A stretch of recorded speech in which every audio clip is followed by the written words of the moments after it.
મિત્રો, મહારાષ્ટ્ર, ગુજરાત, કર્ણાટક, આંધ્રપ્રદેશ, ઉત્તરાખંડ, પંજાબ અને દિલ્હી જેવા રાજ્યો વર્ષ 2018થી જ ભયંકર જળ સંકટનો સામનો કરી રહ્યા છે. આ રાજ્યોને હાલમાં જળ સંકટનો સામનો કરવો પડી રહ્યો છે. 1.4 કરોડની આબાદી સાથે આજે આપણો ભારત દેશ દુનિયામાં સૌથી વધારે આબાદીવાળો દેશ છે. અને આટલી મોટી આબાદીવાળા દેશમાં મિત્રો વધારે પૂરતા લોકો પાસે પીવાનો સાફ પાણી નથી. એવામાં એ જાણવું ખૂબ જ જરૂરી છે કે આ રાજ્યો જળ સંકટના મામલામાં આટલી ખરાબ હાલતમાં કેવી રીતે પહોંચી ગયા છે અને આ સૂકાની મારથી આપણા દેશને બચાવવા માટે ભારતની સરકાર શું કરી રહી છે. મિત્રો, ધરતી ઉપર જે કુલ પાણી છે એનો 97% જે હિસ્સો છે એ સમુદ્રી પાણી છે. મતલબ કે ખાલી 3% જેવો ધરતી ઉપર પાણી છે જે પીવા લાયક છે. આમાંથી પણ 2.4% ગ્લેશિયર મિત્રો ઉત્તરી અને દક્ષિણી ધ્રુવોમાં મળે છે. હવે વધે છે 0.6% પાણી જે નદીઓ, તળાવો અને ઝીલોમાં રહેલો છે. પણ આજના સમયમાં મિત્રો આપણા ભારત દેશમાં નદીઓ કેટલી વધારે પ્રદૂષિત થઈ ચૂકી છે આ વાત આપણે બધા જાણીએ છીએ. મિત્રો, ટ્રિબ્યુન ઇન્ડિયાની એક રિપોર્ટની અનુસાર આપણે વાત કરીએ તો આપણા ભારત દેશની 46% નદીઓ પ્રદૂષિત છે. અને આ જ સૌથી મોટો કારણ છે કે આપણા દેશમાં જે 80% જનતા છે એ ઝેરીલો પાણી પીવા માટે આજની તારીખમાં મજબૂર છે. આના સિવાય આ દેશમાં ઘણા બધા એવા પણ ઇલાકા છે કે જ્યાં લોકોને પીવા માટે પાણી નસીબ પણ નથી થતો. અહીંયા પાણીના પ્રાકૃતિક જળ સંસાધનો પૂરી રીતે સૂકી ચૂક્યા છે. હાલમાં આપણા ભારત દેશમાં 7 એવા રાજ્યો છે જે ખૂબ જ ગંભીર જળ સંકટનો સામનો કરી રહ્યા છે. ચાલો જાણીએ એ 7 રાજ્યોના વિષયમાં જ્યાં હાલમાં જે જળ સંકટ છે એ પૂરી રીતે ચરમ ઉપર પહોંચી આવ્યો છે. આમાં સૌથી પહેલો નંબર આવે છે મહારાષ્ટ્ર, જે આજે અભૂતપૂર્વ સ્તર ઉપર જળ સંકટનો સામનો કરી રહ્યો છે. જલાશયો, બાંધો અને ભૂજલના અત્યાધિક વપરાશના લીધે ભૂજલ સર્વેક્ષણ અને વિકાસ પ્રાધિકરણ મતલબ કે GSDએ અહીંયા રહેવાવાળા લોકોને ચેતવણી આપી છે. અહીંયા વર્ષ 2016થી હમણાં સુધી લગાતાર વરસાદમાં ઘટત આવી રહી છે, વરસાદ ઘટી રહી છે. અને આ જ કારણ છે કે મહારાષ્ટ્રના લગભગ 751 જેટલા ગામો જળ સંકટના લીધે પ્રભાવિત થયા છે. આના કારણે મહારાષ્ટ્ર સરકારે ભૂજલ વિકાસ અને પ્રબંધન અધિનિયમ અને રાજ્યમાં જલ નિકાસી વિનિયમ પણ લાગુ કર્યું છે. પણ આનું કામ સારી રીતે ન થવાના લીધે આજની તારીખમાં પણ કોઈ ખાસ બદલાવ જોવા નથી મળી રહ્યો. આજની તારીખમાં મહારાષ્ટ્રના લગભગ 151 ગામો પાણીની અછત સામે લડી રહ્યા છે, જળ સંકટનો સામનો કરી રહ્યા છે.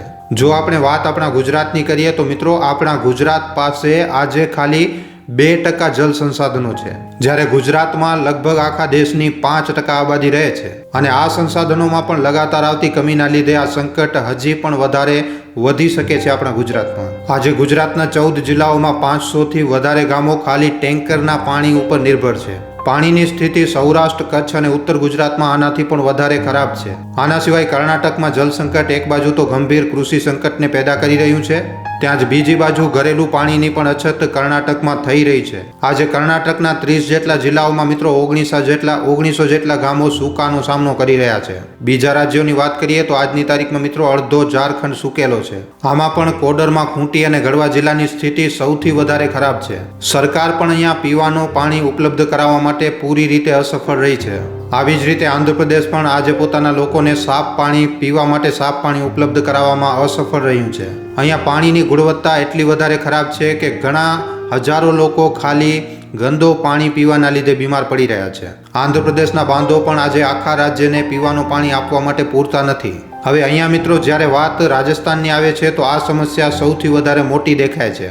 એક સર્વે અનુસાર ખબર પડે છે કે નવેમ્બર 2008થી કરી અને નવેમ્બર 2018 સુધી રાજસ્થાનના ભૂજલ સ્તરમાં લગભગ 62.70%ની કમી આવી છે. અહીંયા ગામના લોકો ના તો પોતાની માટે અને ના તો પોતાના જનાવરોની માટે પીવાના પાણીની વ્યવસ્થા કરી શકે છે.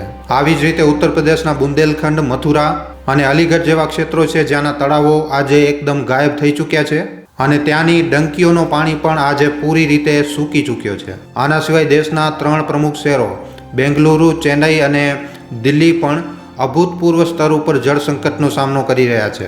બેંગલુરુમાં કાવેરી બેસિનની હાલત આજે ખૂબ જ ખરાબ છે. જળ સંકટનો સામનો રાજ્યના ઉત્તરી અને પશ્ચિમી લોકોને કરવો પડી રહ્યો છે. અધિકારિક આંકડાઓ અનુસાર બેંગલુરુમાં લગભગ 9294 બોરવેલ છે. આમાંથી 1793 બોર પાણીની કમીના લીધે કામ નથી કરી રહ્યા. આના સિવાય ચેન્નઈ પણ આજે ભયંકર જળ સંકટનો સામનો કરી રહ્યો છે. અહીંયા 4 જલાશયો છે જે વધારે પૂરતા જલ આપૂર્તિનું કામ કરે છે, પણ આ જે 4 જલાશયો છે એ હવે પૂરી રીતે સૂકી ચૂક્યા છે, જેના લીધે અહીંયાના લોકો કલાકો સુધી નગર નિગમ અથવા તો નિજી ટેન્કરમાંથી પાણી ભરે છે. દેશની રાજધાની દિલ્હી પણ જળ સંકટથી બચી નથી શકી. 2017ની આર્થિક સર્વેક્ષણ રિપોર્ટના અનુસાર દિલ્હીમાં લગભગ 20% પીવાનું જે પાણી છે એ કુપ્રબંધનના લીધે બરબાદ થઈ રહ્યો છે. દિલ્હીના આજે પણ લગભગ 18% જેટલા ઘરોમાં પાઇપના માધ્યમથી પાણીની આપૂર્તિને પૂરી નથી કરી શકાય. એવામાં મિત્રો ચાલો આપણે જાણીએ કે આ જે રાજ્યો છે એ જળ સંકટના મામલામાં આટલા ખરાબ સ્ટેજ ઉપર કેવી રીતે પહોંચી ગયા છે, આના પાછળનું કારણ શું છે. જેમ કે આપણે વિડીયોની શરૂઆતમાં વાત કરી હતી કે આપણા ભારત દેશમાં લગભગ 200થી વધારે નદીઓ છે અને પીવાના પાણીનો સૌથી મોટો સ્ત્રોત પણ નદીઓ જ છે. અને આ નદીઓ આજના સમયમાં કેટલી વધારે પ્રદૂષિત થઈ ચૂકી છે આપણે આ બધું જોઈ શકીએ છીએ. આના સિવાય દેશમાં જે બીજો મુખ્ય સ્ત્રોત છે પીવાના પાણીનો એ છે ભૂજલ. ગ્રાઉન્ડ વોટર અથવા ભૂજલ એ પાણી છે જે ચટ્ટાનો અને માટીમાંથી રસીને જમીનની અંદર જમા થાય છે. તમને જાણીને હેરાની થશે કે ભારતમાં નદીઓ, તળાવો અને ભૂજલના લીધે પાણીની ઉપલબ્ધતા લગભગ 23 અરબ ઘનમીટરથી વધારે છે. તેમજ દર વર્ષે ઓસતન વરસાદ જે છે એ 100 સેન્ટીમીટરથી પણ વધારે છે. એવામાં તમારા મનમાં પણ એ પ્રશ્ન જરૂર આવી રહ્યો છે કે આટલું બધું હોવા છતાં પણ પાણીની અછત શું કામ થઈ રહી છે. મિત્રો, જે વરસાદ થાય છે તો વરસાદના પાણીમાંથી જે 47% જે પાણીનો હિસ્સો હોય છે, મતલબ કે 1869 બિલિયન ક્યુબિક મીટર જે પાણી છે એ નદીઓમાં જાય છે અને હવે એમાંથી 1132 મિલિયન ક્યુબિક મીટરનો વપરાશ થઈ શકે છે.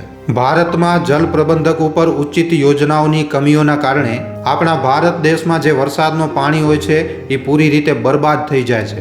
આના સિવાય મિત્રો ગ્રાઉન્ડ વોટર મતલબ કે જે ભૂજલ છે એ પણ સારી રીતે રિચાર્જ નથી થઈ રહ્યો, કારણ કે આજે હરેક જગ્યા ઉપર કોન્ક્રીટની ઇમારતો છે અને આ જ કોન્ક્રીટની ઇમારતોના કારણે જે પાણીનો જે રિસાવ થાય છે એ ખૂબ જ ઓછો થાય છે. પણ એવી વાત નથી કે આને લઈને ક્યારે કોઈ મોટા સ્તર ઉપર કોઈ કોશિશ જ નથી કરવામાં આવી. વર્ષ 2016માં દિલ્હી હાઈકોર્ટે એક કેસની સુનવાઈ કરતા સમયે જણાવ્યું હતું, કોર્ટે પોતાનો ફેસલો આપ્યો હતો. કોર્ટે જણાવ્યું હતું કે મકાન હોય કે પછી કોઈ સોસાયટી હોય, બધા માટે રેન વોટર હાર્વેસ્ટેડ ડિવાઇસ લગાવવું અનિવાર્ય હશે અને આવું ન કરવાવાળા પાસેથી પાણીની વધારે કિંમત વસૂલવામાં આવશે. પણ આ ફેસલા ઉપર કેટલો અમલ કરવામાં આવ્યું છે એ વાતના ગવાહ આપણે બધા છીએ. આજે દેશમાં જળ સંકટ કેટલો ગંભીર બની ચૂક્યો છે એ નીતિ આયોગની વોટર મેનેજમેન્ટ ઇન્ડેક્સની રિપોર્ટથી આપણને ખબર પડે છે. આમાં મિત્રો દેશના જે 21% જે શહેરો છે એ ભૂજલના સ્તરમાં શૂન્ય ઉપર પહોંચી રહ્યા છે. આવી સ્થિતિમાં જો ગ્રાઉન્ડ વોટરને 0 સ્તર ઉપર પહોંચવાથી રોકવામાં ન આવ્યું અને આને ઠીક કરવામાં ન આવ્યું તો શહેરોમાં રહેતા 10.5 કરોડ લોકો માટે પીવાના પાણીની સમસ્યાઓ ઉત્પન્ન થશે. આજે આખી દુનિયામાં પીવા માટે ભૂજલના પાણીનો વપરાશ કરતા દેશોની આખી દુનિયાની લિસ્ટમાં 8 દેશો એશિયાના છે અને 2 દેશો ઉત્તરી અમેરિકાના છે. ધરતીના લગભગ 75% ભૂજલનો વપરાશ ખાલી આ જ દેશોમાં થઈ રહ્યું છે અને આ જે દેશોની લિસ્ટ છે એમાં આપણો ભારત દેશ સૌથી વધારે ઉપર છે. ભારતમાં મિત્રો ખેતીની સિંચાઈ માટે લગભગ 89% ભૂજલનો વપરાશ કરવામાં આવે છે અને આપણા આખા દેશની 48% જે આબાદી છે એ પૂરી રીતે ખેતી ઉપર નિર્ભર છે. પાકની સિંચાઈ માટે વધારે પૂરતો ટ્યુબવેલનો સહારો લેવામાં આવે છે અને આના કારણે પાણીનું જે સ્તર છે એ લગાતાર નીચે જઈ રહ્યો છે. જો આ સિચ્યુએશન મિત્રો ડે 0 ઉપર પહોંચી જાય છે તો પાકના ઉત્પાદનમાં ખૂબ જ વધારે મુસીબતો આવશે અને આના લીધે આખા દેશમાં એક ખૂબ જ મોટો ખાદ્ય સંકટ પણ ઊભો થઈ શકે છે. અનાજનું સંકટ પણ પેદા થઈ શકે છે. ભારતમાં જળ આપૂર્તિ અને વ્યવસ્થિત રીતે જળ વિતરણ ન થવાના લીધે ક્ષેત્રીય સ્તર ઉપર પ્રતિ વ્યક્તિ પાણીની જરૂરિયાત અને પાણીની ઉપલબ્ધતા એકદમ અલગ અલગ છે અને આવી જ રીતે પાણીની ખપતમાં પણ એક ખૂબ જ મોટી અસમાનતા જોવા મળે છે.